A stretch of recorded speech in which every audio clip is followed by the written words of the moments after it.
saya juga bingung juga gitu, saya dipecat faktor apa gitu, standarisasinya seperti apa. Kalau dibilang masuk, saya masuk terus. Apa yang dikomandokan mereka, saya selalu menyelesaikan tugas saya. Sampai saya kena luka bakar, saya patah tulang dan lain-lain, saya selalu seperti itu.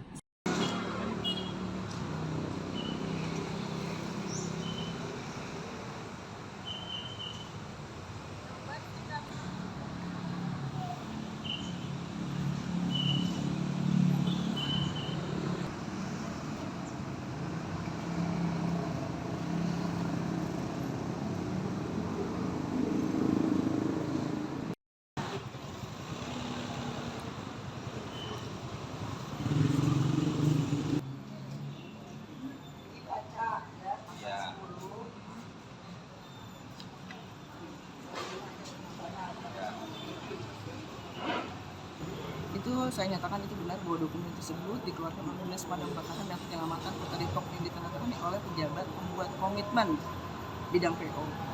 Terus ini perlu kami sampaikan bahwa kenapa tidak diperpanjang kontrak itu sudah kami beritahukan, ada surat pemberitahuannya dulu, kemudian klaring, kalau itu namanya surat pernyataan kerja ya dari yang bersangkutan ini, karena memang ada 3 orang yang kebetulan memang tidak diperpanjang lagi kontraknya, jadi nggak cuma 1. Terus kenapa tadi ada pertanyaan, kenapa Bu kok nggak diperpanjang lagi kontraknya? Ini kami jelaskan bahwa tidak diperpanjang kontrak kerja karena memang habis masa berlaku kontrak kerja tersebut, dan itu ada dalam surat pernyataan dan surat kontrak pada pasal 3 yang sudah ditandatangani oleh yang bersangkutan masing-masing PKTT di atas materai yang cukup, bahwa yang menyatakan kontrak kerja mereka itu sampai dengan tanggal 31 Desember 2024. Hal lain adalah ada evaluasi internal yang kami lakukan di dinas kami, Dinas Pemadam Kebakaran dan Penyelamatan Kota Depok. Demikian. Internal seperti apa sih audit?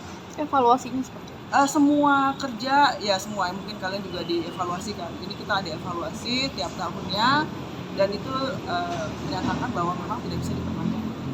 Jadi ada kaitannya dengan vokalnya Sandi sendiri nggak sih, muka bobroknya, damkar? Oh, kalau itu dokumennya. Ada nggak ada kaitannya atau gimana sih? Kami fokusnya ke kinerja. Ya, Artinya kinerja Sandi tidak memenuhi standar atau gimana, Bu? iya, berdasarkan evaluasi. Ya, jadi itu masuk semua ke dalam evaluasi, karena 1 tahun sama seperti teman-teman sekalian ya. Teman-teman juga kalau kerja setahun ternyata tidak memenuhi target atau tidak ada alasan-alasan tertentu yang tidak bisa dipertanggungjawabkan, ya mohon maaf. Dan ini memang surat pemberitahuan, bukan pemecatan. Target yang tidak dipenuhi Sandi sendiri apa sih? Itu nanti nggak bisa dijelaskan di sini karena memang itu ada rahasia internal. Bu, berarti sebelum keluar surat yang kemarin itu sempat ada pemberitahuan Ada, kami undang. Sudah 2 kali, jadi tanggal 31 Desember kami undang, tidak datang, sampai setengah 5 saya tunggu di sini. Dan ada buktinya, tanggal 2 kami undang lagi melalui kepala PT, jam 10 kami tunggu dan tidak datang. Bu, apakah ini ada juga kaitan dengan attitude Sandi sendiri secara sebagai personal ataupun sebagai petugas damkar itu? Saya nggak bisa buka hal itu. Udah, pemanggilannya sore, saya bilang lah gue capek, gue bilang lagi pula tanggal merah, masa jam itu ya, gue nggak mau, kalau mau ntar aja, saya gituin. Udah. Tapi tuh tanggal saya 31 masih kerja kan? habis itu, Tiket 30, 31 turun ya? iya turun saya. Nah habis itu ya saya nggak tahu mas gitu, kesalahan saya apa gitu, apakah mungkin dari dendam pribadi mereka atau seperti apa dari Bu Tesi gitu, apa mungkin dia apa ya, kuncinya ada di saya menyerang dia secara pekerjaannya gitu. Mungkin saya juga udah dapat banyak bisikan kemarin, dapat apa ya, dari sesepuh warga Mekarsari, ternyata Tesi Haryati itu adalah lurah yang pernah didemo warganya karena masalah IMB dan tanah. Dia bekas lurah di Mekarsari. Nah, memang saya sering berkontra sama dia gitu. Ya saya juga bingung juga gitu, saya dipecat faktor apa gitu, standarisasinya seperti apa. Kalau dibilang masuk, saya masuk terus. Apa yang dikomandokan mereka, saya selalu menyelesaikan tugas saya. Sampai saya kena luka bakar, saya patah tulang dan lain-lain, saya selalu seperti itu. Sandi, tapi sebelumnya ada komunikasi nggak sih dengan pihak damkar, artinya sebelum surat pemberhentian itu keluar, kan katanya tidak sesuai standar. Yang dimaksud itu standar seperti apa, dijelaskan? Nah, nggak tahu juga standarnya mereka itu seperti apa. Kalau tinggi badan, saya tinggi badan ada kok. Kinerja mungkin? Iya, kalau untuk kinerja boleh tanya teman-teman saya dan fakta lapangan seperti apa. Apakah saya pernah melanggar SOP dalam pekerjaan sampai saya kena luka bakar, sampai waktu itu ada pernah tugas ngambil motor di speed tank penuh tai yang gabung dengan 15 kontrakan, saya sampai muntah-muntah, saya yang masuk sendiri, itu benar-benar tai, saya masuk ke dalam dan anak orang lain nggak ada yang masuk ke situ, dan saya masuk sampai saya jatuh di ketinggian, saya pingsan. Ya, saya juga bingung standarisasinya mereka seperti apa, apakah standarisasi bawaan pejabat. Dan juga ada teman saya, Mbak, teman-teman juga tahu kok, anak salah satu PNS itu 5 bulan 6 bulan nggak masuk, udah beberapa kali tapi dia masih tetap diperpanjang kontrak. Artinya tidak dijelaskan sama pihak Damkar sendiri standar yang dimaksud itu seperti apa? Iya, tidak. Tidak ada komunikasi? Tidak. Awal itu komunikasinya itu waktu itu tanggal 31 Desember saya lepas piket. Nah, pada saat lepas piket itu saya dipanggil, tapi melalui Danru, suratnya nggak ada.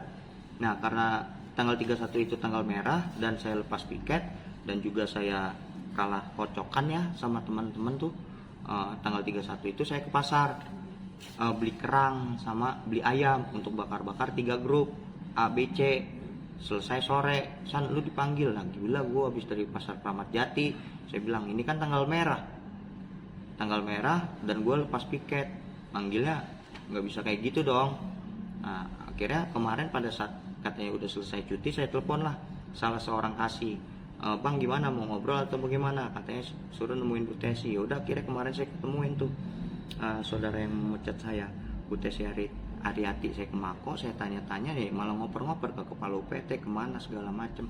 Katanya udah ngirim surat kemana, ke rumah. Saya telepon anak saya, ada surat nggak nak gitu, Pak ada, belum dibuka. Ya pas saya lihat lah, kok begitu ya kan, memang sebelumnya saya udah dapat info, Mbak. Kalau di surat itu isinya apa sih, Bang? Nggak, pernyataan kenapa Abang nggak ada perpanjang? Oh, nggak ada penjelasan. Nggak ada sini, nggak ada suka.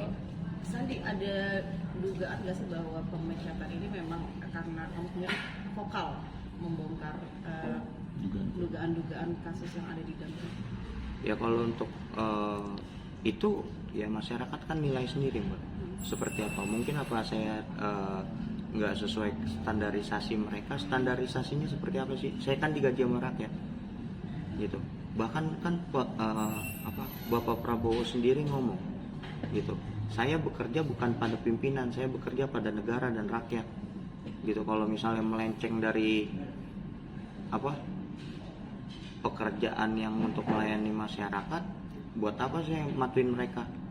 Sandi sampai tanggal 31 ini bekerja dan dia tidak pernah tahu ada yang begini-begini. Sampai kemarin. Tiba-tiba ini ada surat via pos.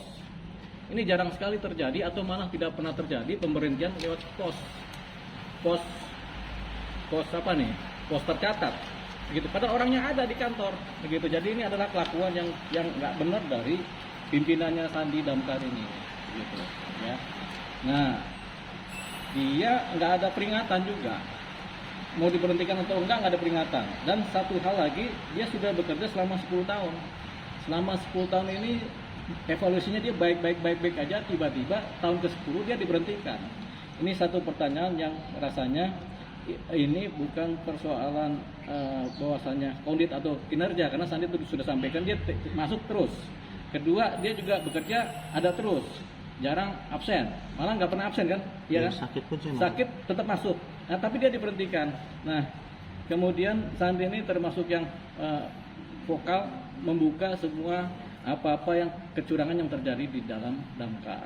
Nah, ini dia ini. Jadi rasanya ada 3 orang personel yang diberhentikan, salah satunya Sandi. 2 memang indisipliner karena jarang masuk. Tapi yang satu ini masuk terus, membongkar juga, berguna juga bagi masyarakat Kota Depok, berguna juga bagi Indonesia ya, tapi diberhentikan. Nah, ini yang kemudian bukan lagi menjadi pertanyaan, ya, kita malah menganggap ini adalah suatu tindakan tidak suka dari pimpinannya dia, pimpinan Sandi ini. Jadi yang akan kita kejar adalah pertama, ini kita mempermasalahkan pemberhentian Sandi dengan cara yang seperti ini. Itu satu. Yang kedua, kita akan kejar siapa di balik ini. Apakah si pimpinannya langsung, ataukah ada siapa, atau ada kelompok lain yang nggak suka dengan Sandi. Jadi rasanya pemberhentian Sandi ini lebih kepada rasa kebencian dari satu orang, satu kelompok, atau beberapa orang yang kemudian dirugikan oleh tindakan Sandi yang membongkar kasus-kasus korupsi yang ada di Damkar. Nah ini akan kita kejar dengan secara hukum ya. Tentunya kami akan melakukan langkah-langkah hukum. Yang kedua, kami akan minta ini kepada wali kota. Tapi nggak mungkin wali kota yang sekarang yang sedang menjabat karena sudah basi ya. Wali kota sekarang udah abaikan saja. Jadi nanti ketika ada pejabat atau ada wali kota baru, kami akan minta supaya memperhitungkan posisi Sandi yang sudah berjasa selama ini kepada masyarakat Kota Depok, kepada pengurusan kebakaran, kemudian faktor disiplinnya dia juga kita hargai, kemudian diberhentikan, bahasanya dipecat dengan surat seperti ini, ya. Jadi ini yang kemudian akan kita kejar. Kemudian sebaliknya, kami bahkan menduga yang tidak profesional atau yang tidak cakap dalam bertindak sebagai pegawai di Damkar adalah pimpinannya sendiri. Pimpinan sendiri yang tidak mengerti bagaimana menilai orang atau menilai pegawai mana yang bagus, mana yang tidak. Jadi ini pimpinan sendiri yang menilai ini atau yang memecat ini yang terkesan bodoh. Terkesan bodoh karena orang yang sangat dihargai oleh masyarakat Kota Depok karena keberaniannya ini kemudian diberhentikan. Jadi ini terkesan bodoh. Makanya nanti kalau nanti ada wali kota baru, kami akan minta ini digeser. Orang-orang seperti ini tidak layak, pimpinan seperti ini tidak layak bekerja di Kota Depok. Digeser aja. Saya akan kejar orang-orang seperti ini.